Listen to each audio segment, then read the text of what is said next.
You might have seen many of his videos on YouTube, on the Ringer YouTube video channel, breaking down a variety of NBA topics. And he recently narrated and completed a deep dive into one of the most beloved video games, sports video games, NBA Street Volume 2.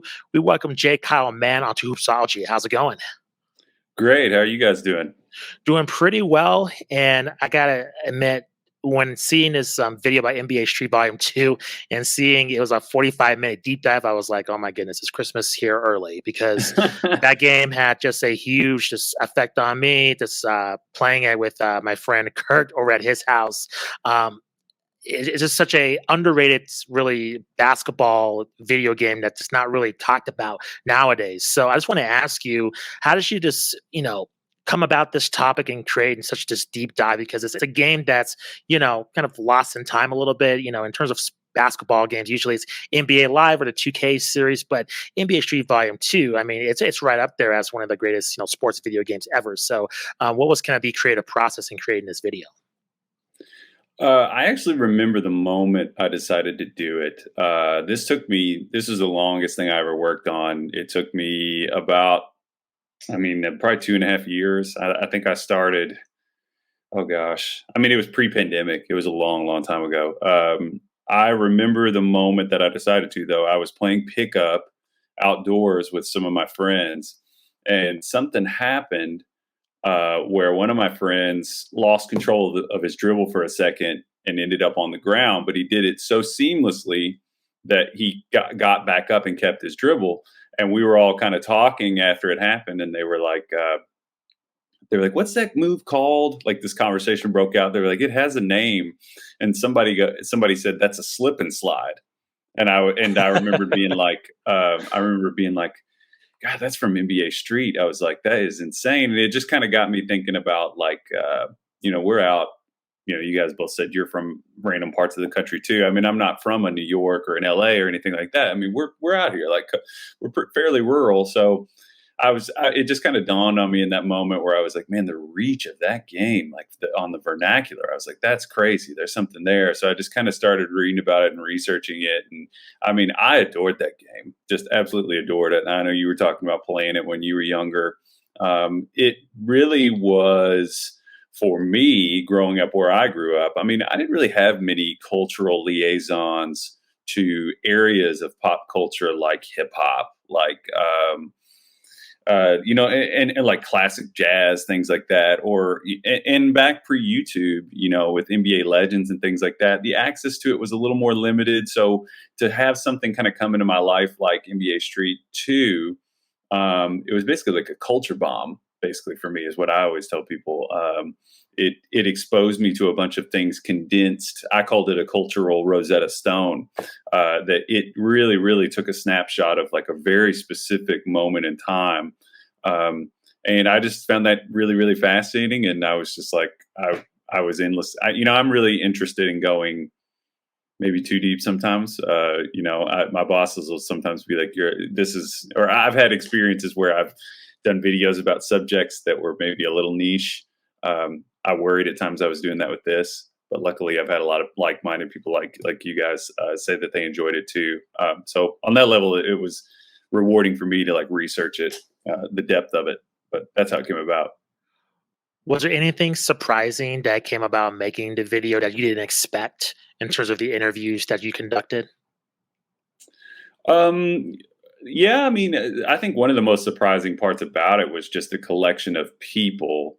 There was a sort of interesting creative deference going on where you had these guys from Canada. There was sort of this thing going around that it was only hockey people on staff. There were like 2 or 3 hardcore hoop heads on the staff, but it was mostly people in Vancouver. And through this, researching this, I got to see some commentary on the early kind of development of basketball in Canada, which was also infinitely interesting. Just reading about David Stern going to Vancouver when the Grizzlies booted up, and he said this is the youngest crowd ever at an NBA game, and it just got me thinking about that was interesting that there were these Canadians who didn't really have exposure to that culture, but they brought in these people who were all about that culture, were the experts, the Jimmy Smiths, the guy who was at Nike and did all those ads. And then, to by way of him, they found Babito Garcia, and that was surprising. I mean, Just Blaze had a ton of stories about like the leading up to. Um, yeah, there were a lot of stories that I ended up having to cut because I mean, 45 is already pretty long for a YouTube video. It probably could have got it. There's a lot more there if somebody wanted to do something about EA Sports in general. I think, but I definitely had to like pull the reins back because there was so much. Yeah. The Jimmy Smith section was fascinating because I had no idea about how much influence this guy not only had on the game, but his NBA culture overall. Just all the commercials he filmed, so creative too. This might be kind of a foolish question, but is he still active in terms of creating, like, NBA content or basketball content in general? Has he done any recent works at all? Because he's such a huge influence.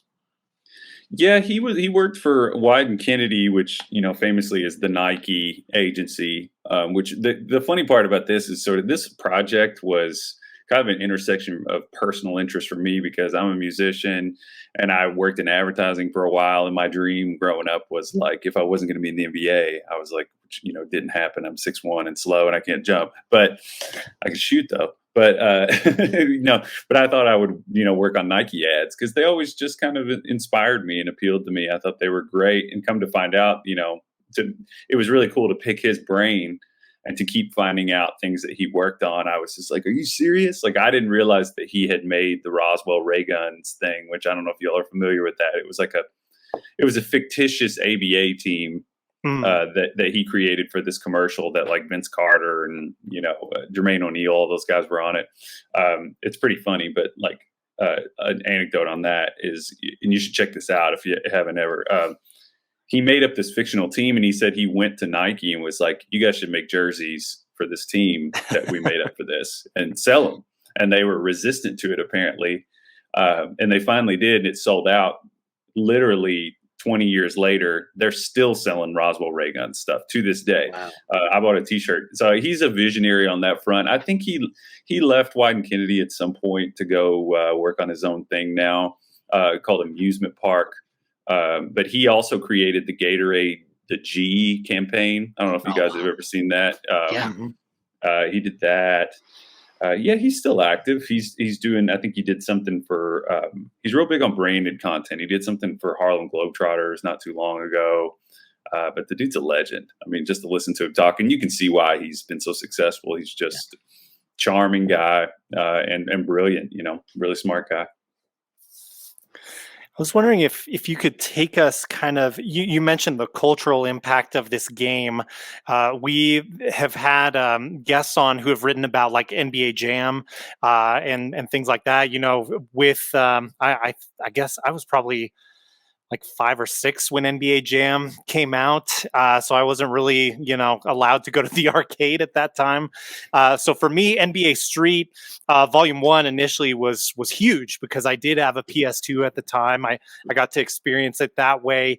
Is NBA Street kind of a cultural re-experience for gamers of like an NBA Jam with the similarities between those games, or how would you kind of differentiate them? So you guys are big on that intersection. I was curious if you had kind of like stepped away from what you normally do. So you guys are like big video game fans. I'm just curious. Like, yeah. Yeah, I would say so. I mean, I wouldn't say I'm like hardcore gamer, but yeah, I love video games. I think Justin's the same way. Oh, okay. Yeah, for sure. Just curious. Yeah. Because it is an odd intersection. I was curious to comment on that with you guys too, because with my normal audience, I think we're a little bit like, oh, really? What is this? But there's a gaming audience that was definitely that has interacted with me that's different than my normal kind of basketball audience. But in terms of the similarities, I mean, yeah, NBA Jam, it's opened a door.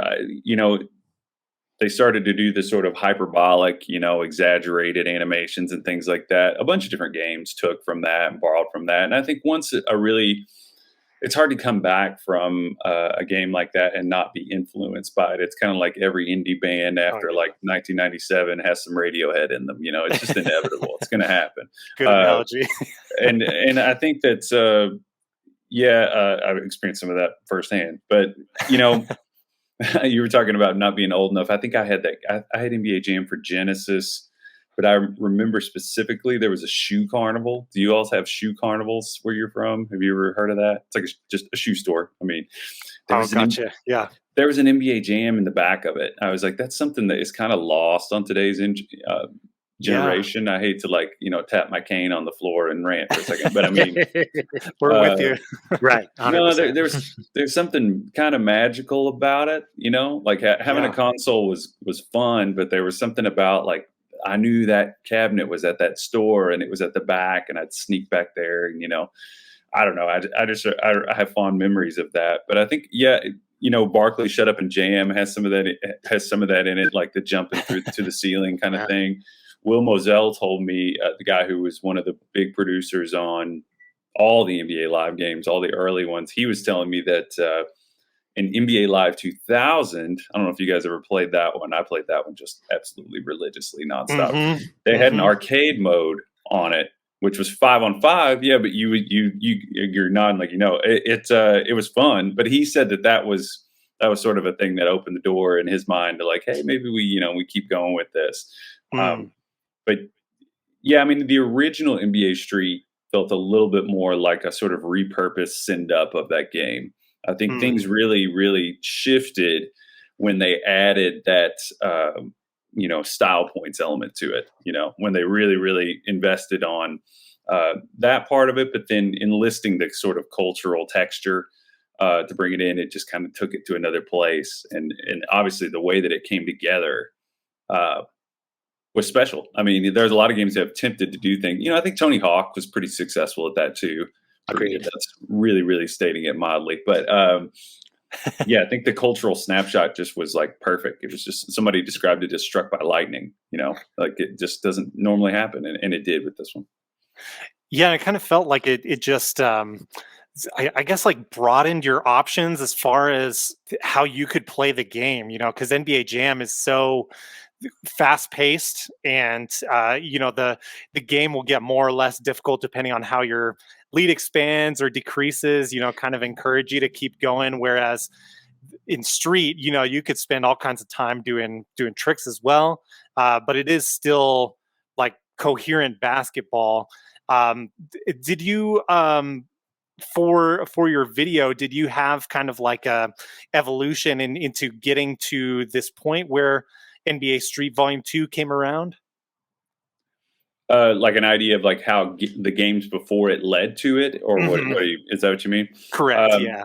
Yeah, I kind of had to uncover some of that. I had like a loose idea in my mind. I honestly didn't know a ton about the original. I had to kind of pull it out and play it a little more, because I remember playing two at a friend's house. I think his younger brother was playing it or something. And I remember seeing that like rooftop court and like Magic Johnson Yeah. doing like dribble moves and stuff. And I was like, what the hell is this? Because I've always been a historian and into that kind of thing, and it blew me away. But I mean, yeah, if you go through and in the first section of the video, I kind of go through it a little bit. I wanted to go way deeper with that, but a little trick to YouTube that I think if you do it long enough, you start to figure out is that like the intro needs to kind of be snappy if possible. That's an area where Yeah. you really, really got to make it snappy, because you can see people just jump off. They're like, if I'm not in within a few seconds, I'm out, kind of a thing. So, I mean, but yeah, early on, I mean, a lot of it was limited by the technology. Like they literally just couldn't have 5 moving independent pieces on the screen at the same time. You started to get 5-on-5 with like some of the like double dribble, like I talked about. And then, EA kind of jumped in. They really re-released the same game like 6 times. It's pretty genius that they did this. I mean, it was like Bulls, Blazers, yeah, Lakers, Bulls. The Dream Team game, which is seriously, it's just new skins, and that they made good on them. I mean, it was smart, but they made a lot of money off of that. Those games are infuriating to play to me today. Like I don't enjoy them, but and then you move into simulation. From what I was told, the Bruce McMillan, the guy who was like the VP of EA Canada, he told me that NBA Live was so successful that it like force people out of the market. They were just like, this behemoth is not going to be, we can't compete with it. So yeah, from there, I mean, I think they just kind of ruled the roost for several years until, I don't know if you all remember when the first 2K games came out, but they were pretty eye opening. And For sure. Yeah. I think it inspired them to kind of step their game up. Just Blaze talked about that a little bit in some of the interview thing, that one of the ways that they were going to do that was by enlisting all these kind of cultural touchstones, and Just Blaze was one of them. Jimmy Smith was one of them. And those things carried on, beyond NBA Street. If you played any of those games around the time, they really went in on those kinds of things, on the hip hop and things, and it just exploded from there to where we are now. I mean, it's so crazy where we are now. But, yeah. I want to ask you about the soundtrack, because right when you boot up the game, you hear the Pete Rock and CL smooth track, and it's just I don't know. There's not any other video game, and I love the 2K series, but there's not any other basketball game that when you play it just transports you. You feel like you're in Rucker Park immediately. And I'm just wondering, just talking to Just Blaze, what was his kind of process into narrowing those tracks? Because there's hundreds and thousands of tracks to pick from, and all have the same kind of feel. So what was kind of his process and kind of narrowing down for this video game? There were a lot of things kind of working together for that. The track selection itself was kind of the icing on the cake that really made it transcend into this magical thing. But the two guys that were responsible for it were the Adam Myhill, who was the three, he sort of was a pioneer in like digital cinematography technology. Dude's like a genius. It's funny just talking to a bunch of these guys, that they're just obviously all so brilliant. That was really fun for me personally, like gratifying just to hear their processes and stuff. But and then Kirk Gibbons was the other guy, the artist. And I think part of that was responsible, or that came to be because you had people. It's sort of akin to when someone who doesn't play the piano sits down at the piano, they might do something unexpected. I'm always big on the music metaphors, but it's whenever you put someone in a position, like Jimmy wasn't a game person, so his eyes were very fresh. So you had all these kind of things that were normal for video games, and like Kirk and Adam talked about it, that they had this idea for like when the disc goes in, like you were describing. You like something happens like immediately, like it's not a normal, you're like obviously immersed. It's like going down a pipe on into, you're like in this ride now.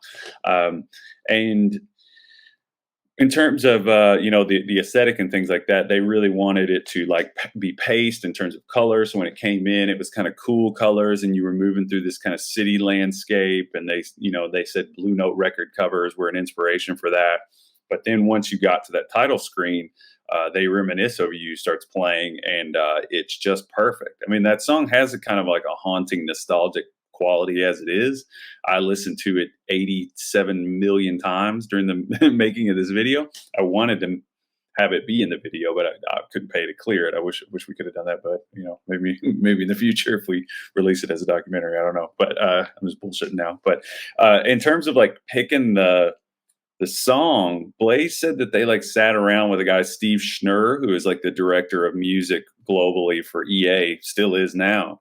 And they just kind of carefully just went through picking what it is. And I touched on some of this in the video, that the classic songs that they picked, and I didn't really notice this until the end. They did the same thing that the visual elements did, in that they borrowed from jazz from the 70s and things. And if you listen to the literal samples from the songs are jazz samples. So I think that kind of is maybe just like a thing that's going on. It's like a background process that you don't really notice. But I think that was huge. I mean, that song was just, and if you ask anybody about that game, that song just really sums it up and embodies it perfectly, in my opinion. Yeah. So I want to ask, just looking at the end of the video, in terms of will there ever be a sequel to NBA, NBA Street? I love this part, by the way. I love this part. But yeah, I was wondering why NBA 2K or EA just hasn't like incorporate this idea overall. Like the game was successful, so I don't. It's weird with 2K. They have like a blacktop mode, but it's not the same. And I'm just wondering. I'm surprised it hasn't happened yet, because it seems like NBA 2K has delved in everything, but 2K hasn't. And I'm just wondering why. And NBA 2K or EA just hasn't like incorporate this idea overall. Like the game was successful, so I don't. It's weird with 2K. They have like a blacktop mode, but it's not the same. And I'm just wondering. I'm surprised it hasn't happened yet, because it seemed like NBA 2K has delved in everything, but this, and it was so successful. Has there been any reason why these guys have not been reached out by like a 2K Games being like, hey, we want kind of this, the spiritual successor to NBA Street in our game now? Like, why we haven't seen it materialize, not maybe in a direct sequel, but maybe in an existing property that's out there? I would think a remaster would be most likely, because even one of the main producers of the game told me, after I released it, he was like, I feel like a remaster would work the best, because he was like, even we tried to recapture the magic with Volume 3 and NBA Street Home Court. And he said it just wasn't quite right. And if you talk to, it is kind of unusual for a franchise that's that old for one iteration to be, to stick out like that. I guess, there are versions of Mortal Kombat that people like a lot. There are versions. I'm not saying it doesn't happen, but in sports specifically, it's interesting. But I think there are a lot of things going on there. Some that I'm able to talk about. Some that, like, not like I know any secrets or anything, but it's like I think they're just maybe it's a person to person business, so they're like, I'm sure, are political reasons. I mean, EA Big ended in a weird way to begin with. So I think there's some of that. There's also the NBA licensing issue, which is very expensive today. And then, I think that the remaster seems the most likely from what I understand. And there are actually people online who have done hacks and like updated the rosters. I don't know if you guys have seen this. I'm big on emulators, so I download. You can get it if you want. I mean, it's out there. I'm not condoning this. I pay for it. I didn't feel bad because I've bought the game like 5 different times, so I don't really feel bad. I'm like, I can get the emulator. I don't feel bad. But that, like I was saying to you as you were asking me, sorry, lost my earbud. That was my favorite part of the project, because I didn't really, you get so like zeroed in on interviewing people that your focus is on your questions and kind of being efficient with your time with this person, that I didn't notice some things when I was interviewing them. Like Just Blaze, when I went back and interviewed, I was editing the footage. It took me like a year to get to it, because I have a regular job. So I was like coming back and watching it, and I 100% never noticed that he winked at me when I asked him about that. So that I was just like, wait a minute here. Right. Yeah. And then Thomas Singleton, the guy who was a producer, when I asked him about it, his body language, I'm not saying he was lying, but he had a smile where he was like, I know of nothing. And then when I was rewatching it, I was just like, he knows something. And I've heard that there is a next gen basketball. I've had somebody who was associated with EA tell me that there 100% is a next gen basketball thing going on with EA. Whether or not that's NBA Street or not, I don't know. But I know Babito is involved in a VR Street basketball thing right now. So I don't know if he would be involved with the new game, but a remaster seems the most likely to me. But we'll see. It doesn't seem like something you could just buy for $10 on PSN or something like. But another thing about it is like online wasn't included in the original. So can you imagine playing that game online today? It'd be fun. Crazy. Yeah. Is there part of you that would also worry maybe about a remaster like ruining any sort of legacy from the original? I mean, like I think of, and I'm not a Warcraft player, so you can get at me in the comments if I'm totally wrong about this, but I did hear that there was like a remaster of Warcraft 3. And again, I don't have the personal experience, so I'm not trying to put anyone on blast or anything, but I did hear that the remaster of that game didn't go well. Would you be potentially worried about a situation like that with this game that, has such nostalgia tied with it, personally and broadly speaking? Yeah, I mean, that's one of my like snobby sort of principles is generally leave things alone. I'm wired that way very much. So don't get the gang back together. Don't release another album. You're good. Don't ruin it. I understand people start needing money. This isn't necessarily a needing money thing. This is kind of a for the culture situation. I mean, if they leave it the same, I don't know. There is a little bit of that. There's a little bit of magic in the like. It's then. And then you reintroduce it and it's like, it's just not special anymore. I feel some of that. So to answer your question, I don't know. I'm glad it's not up to me. I'm glad I don't have to make the call. But I've enjoyed Street 2 so much over the years. I enjoyed getting it back out and playing it again. Um, that's definitely in the air for me. I don't know. I'll leave it each person to decide. I know people are going to get it though if they put it back out. Like I'd be shocked if it was a failure. I guess just if they redo it, don't tinker too much with it. Like just kind of try to leave it the way it was because that's what worked. And they obviously know that was brittle based on their further attempts afterwards. So I think it'll do really well. Just the game has kind of mimicked, what's happening in the league now. So I think it'd be very relatable to a younger demographic that never even heard of NBA Street, just in terms of, the long threes and just kind of, all the moves that we see in the NBA on a daily basis. I think it would translate well a remake or a complete, reimagining of the game. I think it'd be really cool. Yeah, I think so too. Yeah, and a lot. I was going to tack on there too. It has been influential with NBA players. It apparently was super popular with rappers and players because they said at parties they got feedback that this game was getting played just constantly. So there's that, but also you kind of got to give the flowers to the N1 mixtape as well because and that whole time was just really influential. Like Mitchell and Ness started during that time. And, like you said, a lot of the ripples from that thing are still going today. And it's like, it's possible that the commercialization of the street game kind of hit a peak at that point. But like anything, it's just like when the man gets involved and like too much money starts changing hands, it's like, it's never quite what it was. Sure. But that's kind of where I am on it. Well, I think it might be suited to make a comeback too. And I don't know if you noticed, like a lot of the Ball is Life videos. I've seen all these guys like they travel from court to court to court and challenge other, home ballers at that court to different games. Like, it seems like it's coming back in the social media age in terms of kind of like that street ball element. So maybe removing that corporate element. It's been such a long time. Maybe it can't feel fresh again. Yeah, it's possible. Yeah, like you're saying, the mixtape culture is. I even think the mixtape culture kind of peaked. But I mean, those guys are still out there doing it. I mean, like the professor, he's still out there making videos about humiliating people, and they get millions of views. So I mean, it's still we have a whole section of basketball culture that is about like gotcha, humiliated you, crossed you, dunked on you.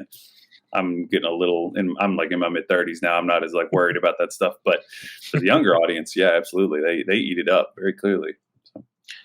Well, we appreciate you coming on to the show. Really enjoyed the chat. Can you please let our audience know where you can find you on social media, and then any of the other great videos that you're working on as well that's coming, this year. We'll see if anything's great. I don't know about that, but yeah, you can find me.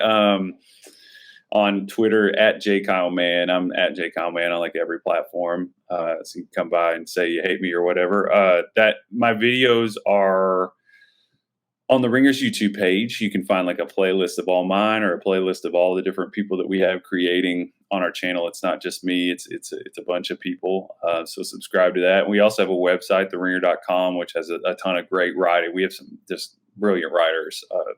I always say I'm the dumbest person that works at the Ringer. We have a lot of really smart people, and our podcast network, I would recommend too. So, and you can get all those on Spotify, and it's something for everybody, I would say. So, yeah, the Ringer. Well, I appreciate you coming on to the show. Thanks for taking some time. Appreciate it. My pleasure.